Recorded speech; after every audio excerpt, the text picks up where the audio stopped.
Prakash Karat CPM polit ബ്യൂറോയുടെയും കേന്ദ്ര കമ്മിറ്റിയുടെയും കോർഡിനേറ്ററാകും. സീതാറാം യെച്ചൂരിയുടെ വിയോഗത്തെ തുടർന്നാണ് ചുമതല പ്രകാശ് കാരാട്ടിന് നൽകിയത്. ഡൽഹിയിൽ ചേർന്ന കേന്ദ്ര കമ്മിറ്റി യോഗത്തിലാണ് തീരുമാനം. തൗഫീഖ് അസ്ലമുണ്ട് വിവരങ്ങൾ നൽകാനായി. തൗഫീഖ്, യെച്ചൂരിക്ക് ശേഷം ആര് എന്നുള്ളൊരു ചോദ്യം ഉയർന്നിരുന്നു. ഇപ്പോൾ പ്രകാശ് കാരാട്ടിന് കോർഡിനേറ്റർ ചുമതല നൽകിയിരിക്കുന്നു. അതായത് അദ്ദേഹം ജനറൽ സെക്രട്ടറി എന്നല്ലേ അറിയപ്പെടുക?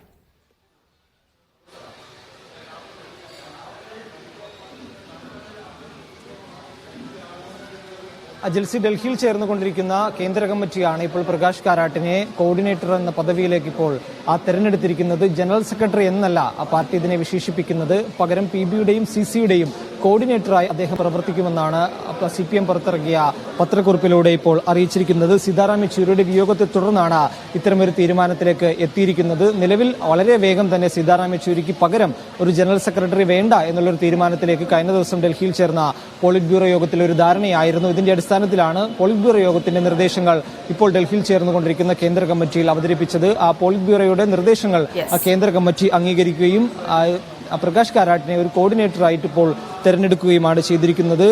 അതോടൊപ്പം തന്നെ ഏപ്രിൽ നടക്കുന്ന പാർട്ടി കോൺഗ്രസ് വരെയായിരിക്കും അദ്ദേഹത്തിന് ആ ചുമതല ഉണ്ടാവുക. അതിനുശേഷമായിരിക്കും കൂടുതൽ നടപടികളിലേക്ക് കടക്കുക. ഇപ്പോൾ യോഗത്തിന് ശേഷം മുഖ്യമന്ത്രി പിണറായി വിജയൻ പുറത്തേക്കിറങ്ങുന്ന ദൃശ്യങ്ങളാണ് കാണുന്നത്. കേന്ദ്ര കമ്മിറ്റി യോഗം ഡൽഹിയിൽ പുരോഗമിക്കുകയാണ്. ജിൽസി, ശരി. ഡൽഹിയിൽ ചേർന്ന കേന്ദ്ര കമ്മിറ്റി യോഗത്തിലാണ് പ്രകാശ് കാരാട്ടിന് ചുമതല നൽകിക്കൊണ്ടുള്ള തീരുമാനമുണ്ടായത്. യോഗശേഷം മുഖ്യമന്ത്രി ഇപ്പോൾ കാറിൽ കയറുന്ന ദൃശ്യങ്ങൾ കൂടിയാണ് കാണുന്നത്.